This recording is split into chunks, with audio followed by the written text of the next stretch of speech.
Pues arrancamos, hermanos, arrancamos. Buenas tardes a todos.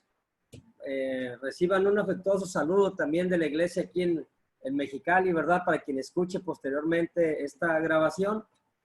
Y pues muy agradecidos con Dios por el privilegio que tenemos de poder tener el primer día de la semana, hoy domingo, para venir a Dios, para buscarlo, para conectarnos con Él, pero también para orar, ¿verdad? Muchísimo para que nuestra relación con Él pues siempre sea de mucha bendición y que impacte directamente en nuestras vidas. Tenemos por aquí una imagen, ¿verdad? De lo que podría describirse así de bote pronto como el fin del mundo o el fin de los tiempos.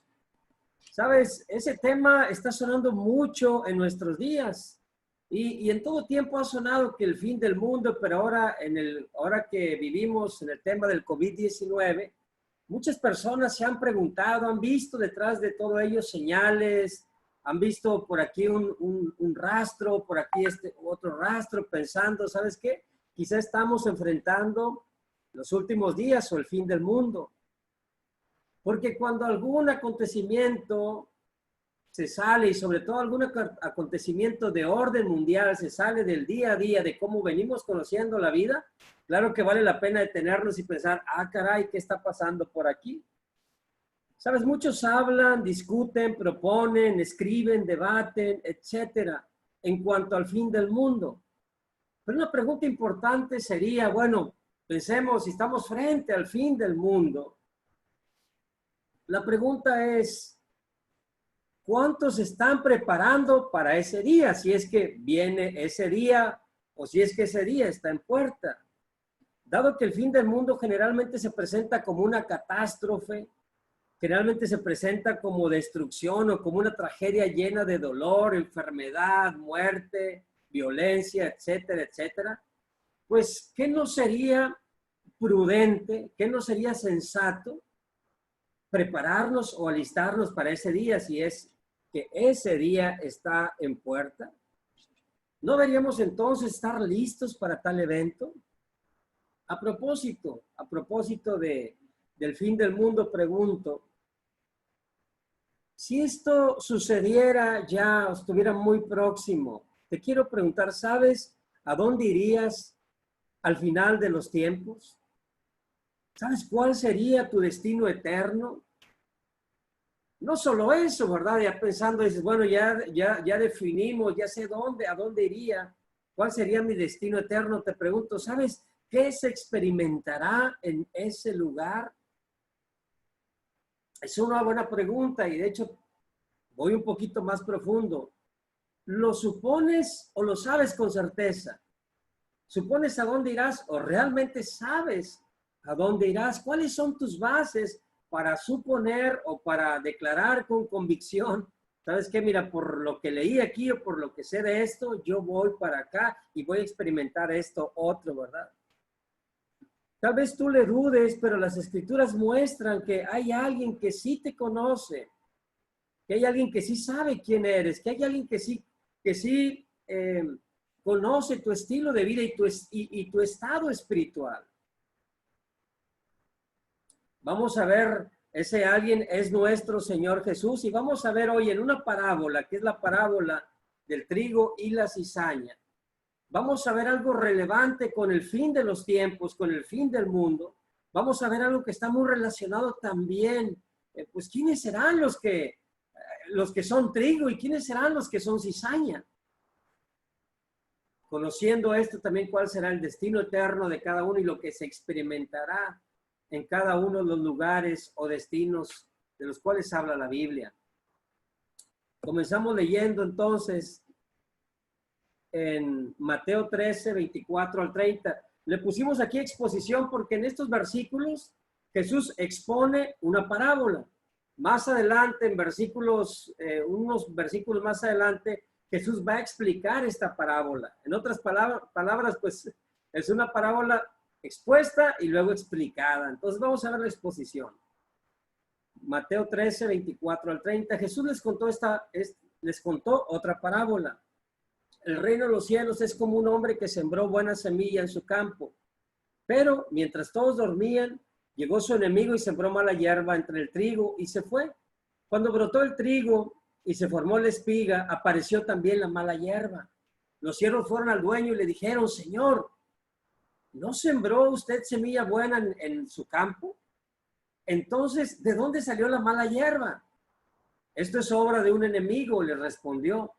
Le preguntaron los siervos: ¿quiere usted que vayamos a arrancarla? No, les contestó, no sea que al arrancar la mala hierba arranquen con ella el trigo. Dejen que crezcan juntos hasta la cosecha. Entonces les diré a los segadores: recojan primero la mala hierba y átenla en manojos para quemarla. Después recojan el trigo y guárdenlo en mi granero. Tenemos aquí la exposición de la parábola. Aquí una parábola es una ilustración, es una comparativa, es un recurso literario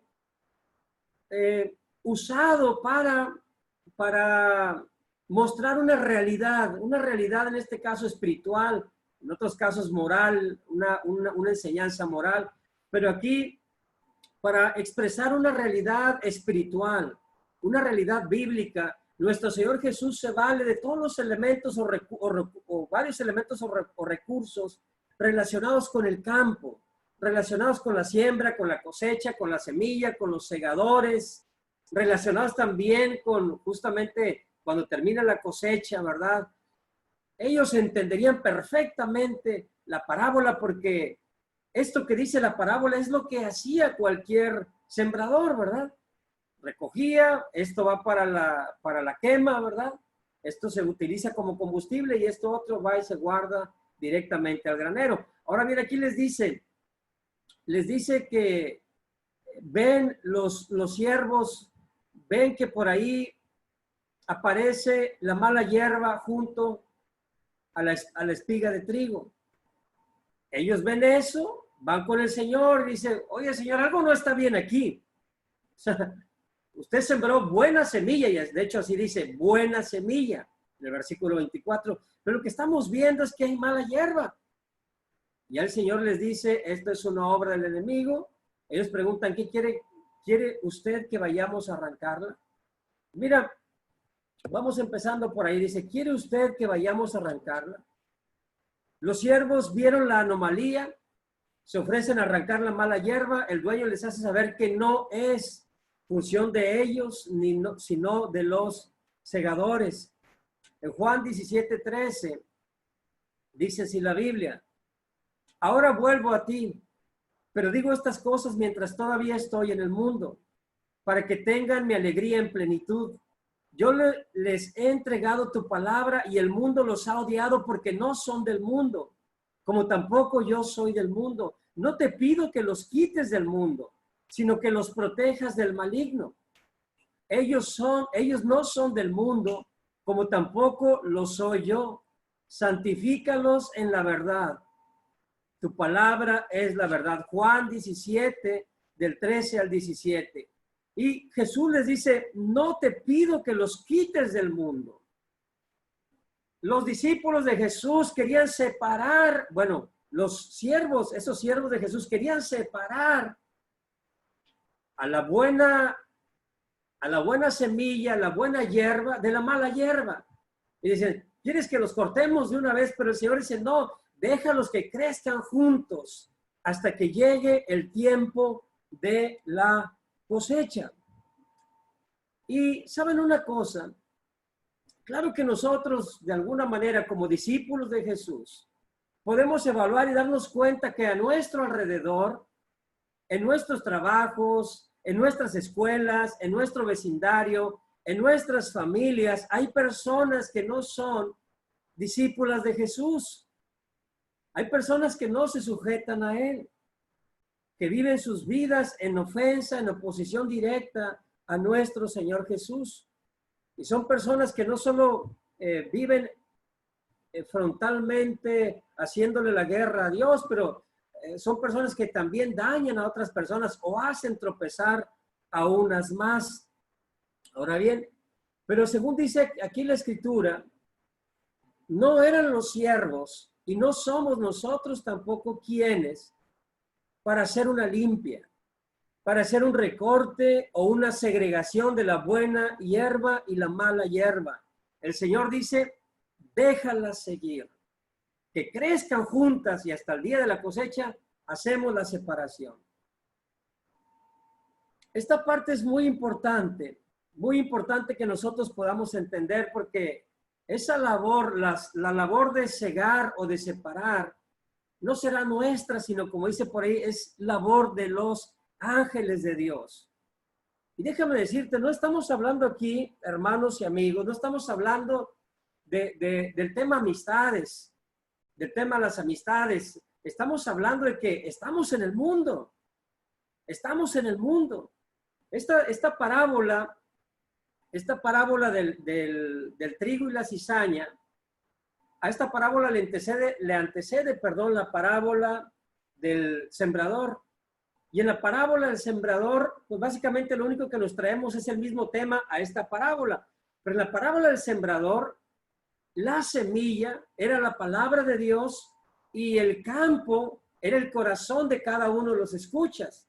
Pero en esta parábola, las semillas son las personas, o sea, son los hijos del reino que dice aquí la Escritura, plantados en este mundo. Plantados en este mundo, y los hijos del reino viven de acuerdo a otras leyes, normas, principios basados en su reino. Y ese reino tiene un señor, tiene un rey llamado Jesús. Les dice aquí el dueño de este lugar, ¿verdad? De la parábola que cuenta nuestro Señor Jesús, dice, no los cortes. Yo sé, hermanos, que de pronto nosotros podemos sentir cierto celo o cierto, pues por ahí, cierta animosidad de decir, separemos a los hijos de Dios de los hijos del maligno. Dice la palabra de Dios, eso es tarea de sus ángeles. Una idea preconcebida de la cual también hemos de tener cuidado es la de creer que simplemente porque venimos a la iglesia, entonces nosotros somos la buena hierba. Hay que tener cuidado, porque una membresía, una asistencia, un estar cerca, no me hace propiamente la buena hierba. Es importante que yo esté viviendo, como lo decía Agustín ahorita en la Santa Cena, esté viviendo para la honra, para la gloria, en apego a los principios, modelos, bondades bíblicas del corazón de nuestro Padre que está en el cielo. Ser la buena hierba no es solo en profesión como lo eran los judíos, como querían los judíos. Dicen, no, pues nosotros somos hijos de Abraham. Dijo, no. El pueblo escogido no es solo el escogido por algún tipo de declaración, o sea, necesita vivir como un pueblo escogido con verdad y sinceridad. Muy bien. Una lección para nosotros aquí es la que tenemos aquí de frente. No es labor de ningún servidor del reino de Dios, por más bueno que esto parezca, arrancar o quitar a los no cristianos de los contextos de vida que comparten con los hijos de Dios. No es nuestra labor andar separando y separémonos aquí, vivamos nada más 3 o 4 familias o 5, o es más, compremos un complejo grande para que ahí haya solamente cristianos. Estamos en el mundo, dice Jesús, y lo único que pide en su oración es que seamos cuidados para vivir como ciudadanos del reino en este mundo. La explicación, tenemos la explicación aquí, Jesús mismo la da en Mateo 13, del 36 al 46, dice, el que sembró la buena semilla es el Hijo del Hombre, o sea, Jesús. El campo es el mundo, y la buena semilla representa a los hijos del reino. Buena semilla, hijos del reino. La mala hierba son los hijos del maligno o hijos del diablo. Y el enemigo que la siembra es el diablo. La cosecha es el fin del mundo, los segadores son los ángeles. Entonces, aquí tenemos básicamente cada personaje, cada situación está bien definido, cada contexto de quién es en esta parábola. O sea, no necesitamos interpretarle, ponerle, buscarle. Más bien necesitamos analizarla y ver de qué manera esta puede impactar en nuestros corazones y en nuestro estilo de vida.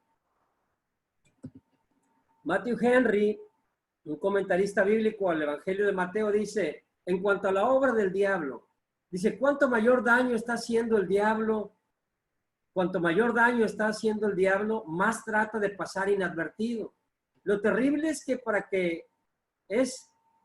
para que prospere el mal, basta con sembrar la cizaña e irse, pues el mal se propaga por sí solo, mientras que la buena semilla necesita un cuidado constante para que no se eche a perder. Lo mismo pasa con la fruta. Una pera podrida echa a perder las peras sanas del montón, mientras que una pera sana no vuelve sanas a las que están podridas. ¿Cuál es el punto aquí? El punto es que Satanás, que el maligno, que el diablo, el acusador, en todo tiempo y en todo momento, en este mundo está obrando, está trabajando. Él está activo trabajando y disponiendo en el corazón de los hombres y las mujeres malos deseos, o el deseo de pecar, el deseo de hacer lo malo, el deseo de vivir contrario a la palabra de Dios. Mira, siguiendo los versículos, Jesús hace una incómoda distinción, así le llamaremos, la incómoda distinción. Porque dice Jesús en la parábola, habla de los hijos del reino y habla de los hijos del maligno. Mira, y esto es bien interesante, esto que te voy a mencionar, y se repite en las parábolas de Jesús, particularmente cuando habla del reino de los cielos, particularmente cuando habla del reino de Dios. Como Jesús quiere despertar conciencias por medio de esta parábola. Él está contando esta parábola y contó la parábola del sembrador en este mismo capítulo, pero cuenta esas parábolas porque detrás de ello ya trae mucha enseñanza y ha hablado con muchos, habló con Corazín, con Betsaida, con otros lugares por ahí, y había ya sembrado la semilla. Y dice, ustedes no se arrepintieron y no se arrepintieron y no se arrepintieron. Y bueno, es que queremos ver milagros, pero seguían sin arrepentirse. O sea, en otras palabras, cuando Jesús llega a esta parábola, o sea, él dice, ¿sabes qué? He tirado tanto la semilla y esto es lo que ha pasado. He encontrado estos tipos de corazones. Pero ahora Jesús ya se va a una esfera mundial, O sea, ya habla de todo el mundo. Y básicamente hace una distinción. En este mundo hay hijos del reino o hijos de Dios y hay hijos del maligno. No hay otros. No hay otros. Y como Jesús quiere despertar conciencias, quiere incluso que un temor santo nos invada por lo que está hablando, hay cosas que son muy deliberadas e intencionales que Jesús omite. Por ejemplo, en esta parábola, él describe las obras de los hijos del maligno. Él describe el destino eterno de los hijos del maligno. Él describe su experiencia en ese destino eterno de los hijos del maligno. Pero si tú te asomas, si tú lees la parábola, dice hijos del reino y ahí no dice nada. O sea, no comenta absolutamente nada. Y tú dirás, oye, ¿por qué puso el enfoque total en los hijos del maligno o en los hijos del diablo? Pues el punto es justamente, es como nosotros, cuando vemos que algo ya va de caída libre, vemos que algo ya va tan mal, cuando vemos que algo no tiene freno, no tiene un obstáculo que pudiera amortiguarle o pararle, uno tiene que hablar con firmeza, con dureza y tiene que exponer los peligros, los dolores, el potencial daño que las personas pueden tener. Si no frenan, no se detienen. Y el motivante mayor es el amor. Aunque suenen palabras duras y fuertes, el motivante mayor es el amor. O sea, porque hay tiempos donde ya no puedes hablar despacito y suave y tranquilón no, hombre, intenta persuadirlo con palabras amables. Hay momentos en los cuales ya no puedes hacer eso. Y este es uno de esos momentos. Mira, primero de Juan, capítulo 3, versículo 1, dice, fíjense qué gran amor nos ha dado el Padre que se nos llame hijos de Dios. Tenemos entonces aquí que a los discípulos de Jesús se les llama hijos de Dios.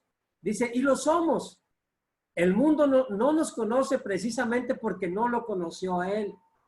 Entonces, el mundo no conoce a Jesús y al no conocerlo, no conoce a los hijos de Dios y podrá pensar que todo es igual. De hecho, esta incómoda distinción que hace Jesús es una distinción que típicamente no hace el mundo, porque en el mundo hay frases como, hey, es que todos somos hijos de Dios. Todos somos hermanos en este mundo. Pero la Biblia dice, no todos son hijos de Dios. De hecho, en Juan 1:10 dice, él que era la luz, ya estaba en este mundo y el mundo fue creado por medio de él, pero el mundo no lo reconoció. O sea, todo aquel que no reconoce a Jesús no es hijo de Dios. En Juan 8:44, vamos a ver qué dice el maligno. Dice, ustedes son de su padre, el diablo, cuyos deseos quieren cumplir. Desde el principio, este ha sido un asesino y no se mantiene en la verdad porque no hay verdad en él. Cuando miente, expresa su propia naturaleza porque es un mentiroso, es el padre de la mentira. Entonces aquí estaba hablando con los judíos que decían, no, nosotros somos pueblo de Dios. Nosotros somos hijos de Dios. Y mira qué fuerte declaración hace Jesús, porque fue así de manera directa. Le dice, ustedes son de su padre el diablo, cuyos deseos quieren cumplir. Todo aquel que se deja seducir, atrapar, llevar por los deseos pecaminosos es un hijo del diablo. En Juan 1:12 dice, mas a cuantos lo recibieron, a los que creen en su nombre, les dio el derecho de ser hijos de Dios. Mira nada más, ser un hijo de Dios es un derecho dado u otorgado para aquellos que creen conscientemente, que creen con fe, que abrazan a Jesús como Señor y Salvador de sus vidas, pero es algo que Él da. Más adelante tú lees en el versículo de Juan 1, Juan 2 y Juan 3, llegando a Nicodemo, o sea, el nacimiento espiritual es sobrenatural. Nosotros no hacemos nada, así como nuestro nacimiento físico, no hacemos nada para nacer, en el espiritual tampoco. Todo es obra de nuestro Dios. Sigamos aquí. Con esto, ya vimos la incómoda distinción, ahora vamos a ver la desconcertante descripción. ¿Por qué desconcertante descripción? Porque típicamente si nos preguntamos, oye, bueno, o hazte la pregunta ahora, ¿en cuál categoría estás? ¿Hijos de Dios o hijos del diablo? ¿Hijos del reino o hijos del mundo? ¿Hijos de Satanás? Tú dirás, caray, espérate, espérame, no, pues yo creo que los hijos de Dios, porque no he matado, no he violado, no he hecho cosas así muy, muy malas. Yo creo que estoy en... Y quizá la mayoría diríamos, estamos acá con los hijos de Dios, pero recuerda que ser hijo de Dios es un derecho que otorga nuestro Señor cuando en consonancia o de acuerdo a su palabra nos acercamos y relacionamos con Él. ¿Cómo describe a esos hijos del maligno o hijos de Satanás? Pues dice, son aquellos que pecan. Son aquellos que pecan. 1 Corintios 6, versículo 9. Dice, ¿no saben que los malvados no heredarán el reino de Dios? No se dejen engañar, ni los fornicarios, ni los idólatras, ni los adúlteros, ni los sodomitas, ni los pervertidos sexuales, ni los ladrones, ni los ávaros, ni los borrachos, ni los calumniadores, ni los estafadores heredarán el reino de Dios. Estos son los que pecan. Básicamente, ¿quién es alguien que peca? Es alguien que se comporta en abierto desafío a la palabra de Dios. Es alguien que se rebela contra su palabra. Esta descripción que dimos aquí es una descripción de la rebeldía hacia la palabra de Dios. Y no es una lista completa, porque hay más listas en la Biblia que hablan y describen el pecado, pero básicamente queremos empezar a decir, ah, caray, quizá en algunas de estas yo me encuentre, quizá en algunas de estas donde hay chisme, donde hay crítica, donde hay traición, donde hay deslealtad, donde hay mentiras, falsedades, ventajismo, o sea, sacar ventaja de cosas, aprovecharse de alguien. Eso es pecado. Entonces ya vimos, mira, y no solo, fíjate esta parte, no solo describe al que peca de manera personal, pero dice, y a todos los que pecan y hacen pecar. A todos los que pecan y hacen pecar. Esta parte también es muy importante porque los hay. Y necesitas evaluarte ahora mismo si tú puedes ser uno de esos. Si tú puedes ser, como dice por aquí, trampa, tentación o tropiezo para alguien. Para alguien que quiere acercarse a Dios, para alguien que busca a Dios. Debemos de tener cuidado de no ser el hombre o la mujer que hacen que una persona se desilusione y crea que Dios no tiene poder para salvar. Debemos tener cuidado de que nosotros no somos una trampa o un tropiezo para aquellos que quieren y desean acercarse a Dios. En Génesis 3, versículo 6, Eva, dice la Biblia, Eva tomó el fruto prohibido y se lo entregó a Adán. Y claro, Adán tenía su responsabilidad porque el Señor ya les había dado una dirección, pero esa es una muestra de que alguien estira o lleva consigo al pecado. Dice aquí que el sentido es cualquier causa que da lugar o intenta que una persona peque, ya sea al impedir una acción justa o al promover una conducta pecaminosa, al impedir una acción justa. Tú recuerdas en Hechos 5, o puedes leer ahí en Anías y Zafira, que ellos se pusieron de acuerdo y ninguno impidió la acción injusta que querían llevar a los ojos de los apóstoles y obviamente a los ojos de Dios. ¿Por qué? Porque no se ayudaron. Dice, o al promover una conducta pecaminosa. Segunda de Pedro 2:14 dice, tienen los ojos llenos de adulterio y son insaciables en el pecar, seducen a las personas inconstantes, son expertos en la avaricia, hijos de maldición. Esto es fuerte, seducen a las personas inconstantes. Si tú has abusado de que tienes un mayor discernimiento en algo o que tienes información que te ayuda a sacar ventaja en algo y empiezas a persuadir a una persona para que caiga, para llevarla a un sitio y aprovecharte y sacar ventaja. Mira lo que dice Dios acerca de esto.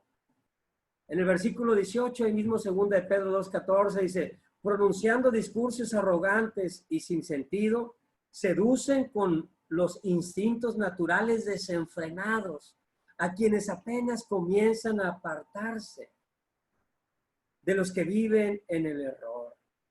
Sí que es una condición fuerte. Romanos 1:32 dice, saben bien que según el justo decreto de Dios, quienes practican tales cosas merecen la muerte. Sin embargo, no solo siguen practicándolas, sino que incluso aprueban a quienes las practican. Esta es la desconcertante descripción.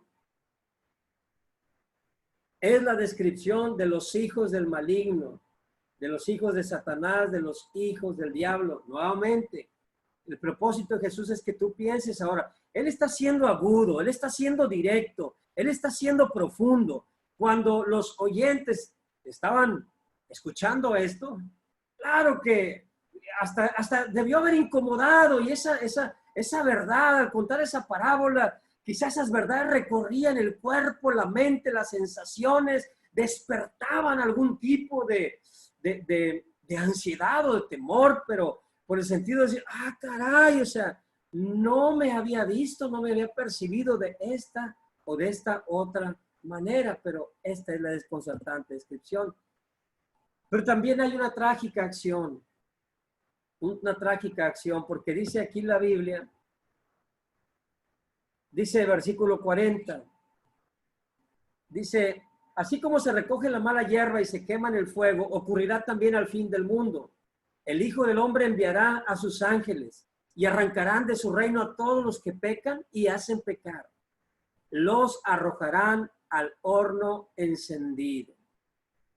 Decíamos ahorita, esta era una ilustración muy conocida por ellos y también quizá muy conocida por muchos de nosotros. Aquí tenemos un valle, ¿verdad?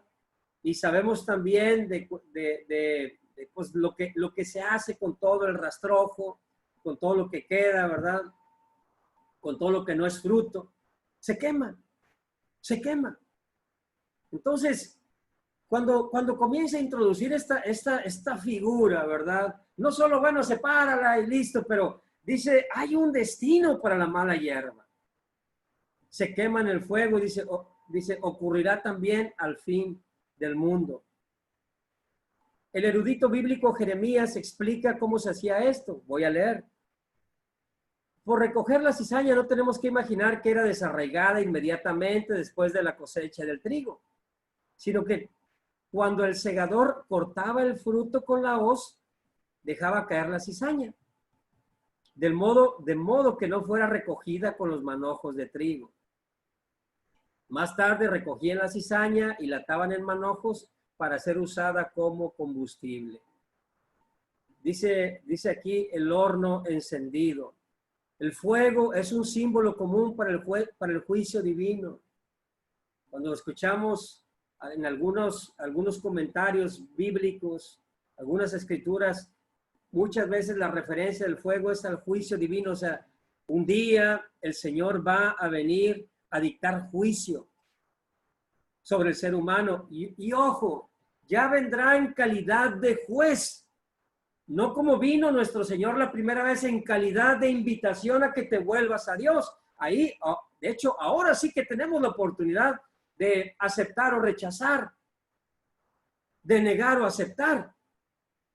Pero cuando venga Jesús, ya solo vendrá a dictar sentencia. Si te fijas, no va a decir, a ver, como quieras, y por ahí a medio camino, cuando comienza a verse este fin del mundo, algunos, a ver si brincan 2 o 3 más que quisieran volverse a Dios. No, ahí ya no va a haber más. Ya no va a haber más.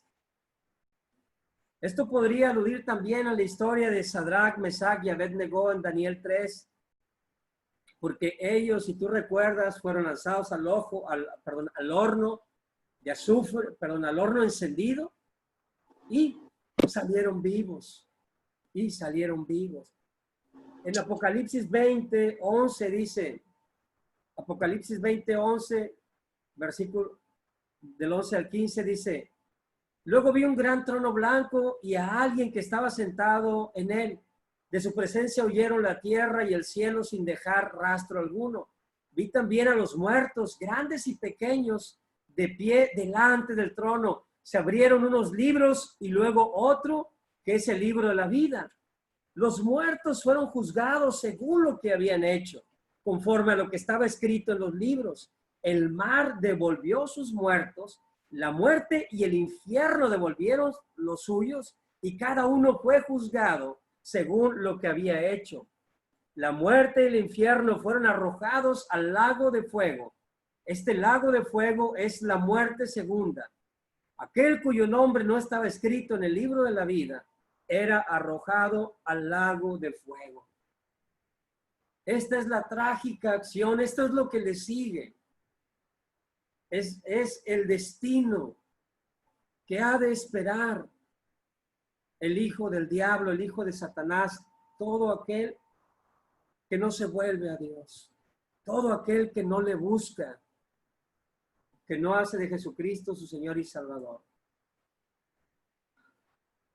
Te quiero mencionar, déjame decirte que aún para mí el presentar así como estas imágenes un poquito fuertes, un tanto fuertes, a mí me invitaban como en mi naturaleza, en mi pecaminosidad, como a bajarle un poquito, a decir, bueno, no, pues es muy fuerte esto que está diciendo aquí Jesús.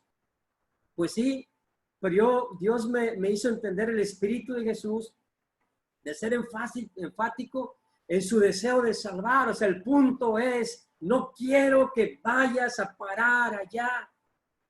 El punto es, atiende mis enseñanzas.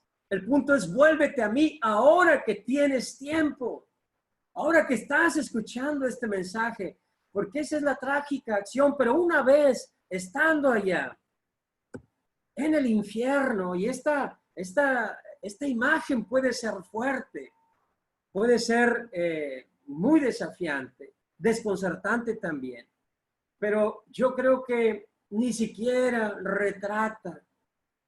podrá retratar las realidades de lo que habla Jesús. Esto nos lleva a hablar ahora del insoportable sufrimiento. El insoportable sufrimiento. El versículo 42 dice, donde habrá llanto y rechinar de dientes. Qué terrible es este lenguaje. Qué fuerte suena esta descripción. Este lamento, esta impotencia, esta frustración, o sea, el vivir en ese estado. Y aquí ya se habla de lo que se va a experimentar, ¿verdad?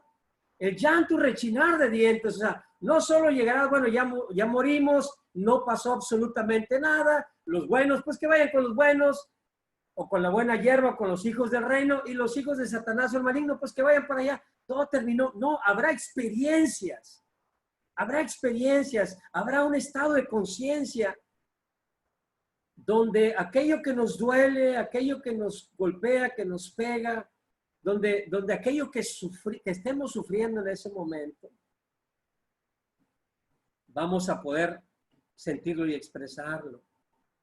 Dice, estos serán arrojados al horno donde será el lloro y el crujir de dientes, dice otra versión. Esta frase se encuentra 5 veces en Mateo. Se encuentra en Mateo 8:12, Mateo 13:42, Mateo 22:13, Mateo 24:51 y Mateo 25:30. Y se escucha una vez, se encuentra una vez más en Lucas 13:28. Y se hace así para subrayar los horrores del infierno. ¿Sabes? El que Jesús exprese esto, te decía ahorita, es con un deseo muy profundo de que te vuelvas a Dios, de que te vuelvas a Jesús. Te decíamos ahorita, ya había predicado mucho, había poco fruto, había pocos corazones receptivos al mensaje. Y ahora está diciendo, y esto es lo que viene, esto es lo que viene. Hay hijos de Dios, hay hijos del diablo. Pero no habla, ¿verdad?, de todo lo que va a vivir el Hijo de Dios y todo ello, pero sí habla de los del Hijo del Diablo, porque son muchos los que están negando, son muchos los que están rechazando, son muchos los que están buscando la relación con Jesús. Por eso es importante cerrar la puerta y mediante un mensaje como estos, hacer que cada uno se vuelva a Dios. En la parábola, Jesús habla del granero, pero lo cierto es que cuando se explica la parábola, no hay descripción para el granero. No hay descripción y uno diría, bueno, este es un momento, ya cuando se habla del granero es un momento para hablar que la ciudadanía del cielo, para hablar de que somos coherederos con Cristo, para hablar de poner los ojos en las cosas eternas, etcétera, etcétera. Pero Jesús no menciona nada, nosotros tampoco lo haremos. En el versículo 43 tenemos una hermosa promesa.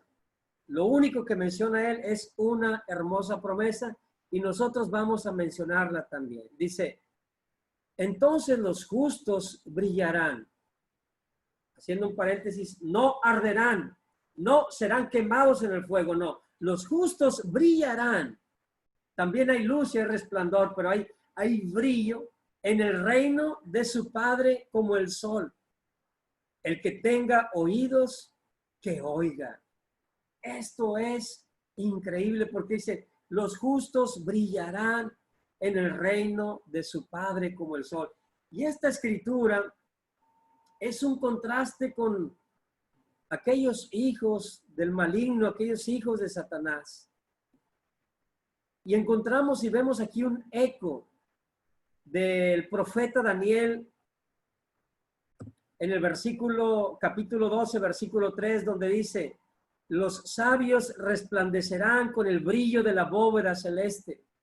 Los que instruyen a las multitudes en el camino de la justicia brillarán como las estrellas por toda la eternidad. O sea, esto sí dice.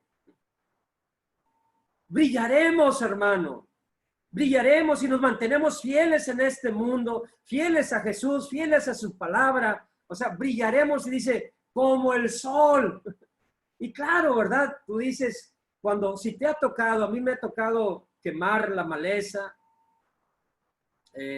cuando era adolescente y cuando era jovenazo, ¿verdad? Que iba allá al rancho de mis abuelos, etcétera, etcétera. Me tocaba eso, sí que me tocaba. Y el fuego era un fuego grande, ¿verdad? También ahí se hacía en un área ahí confinada, separada, etcétera, etcétera. Y las llamas del fuego quemaban y todo ello, ¿no?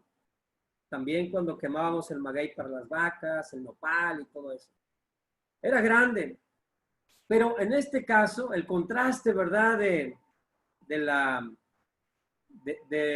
quemar por ahí los rastrojos, de esa luz, ese brillo, ese calor, el contraste con el sol, pues no tiene, o la comparación con el sol no tiene comparación.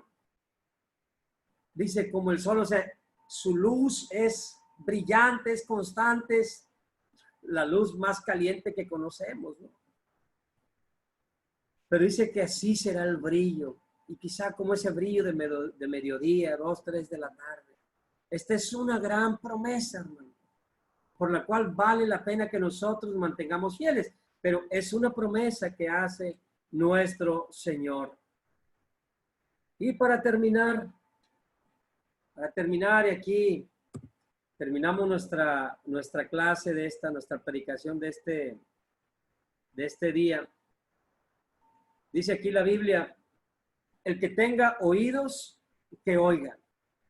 El que tenga oídos, que oiga. Esta es una advertencia solemne de prestar atención a las enseñanzas del reino, sobre todo aquellos que presumen de ser buenos oyentes, como cuáles, como los que teníamos a inicios de Mateo 13, como los que teníamos en Mateo 12 y en Mateo 11.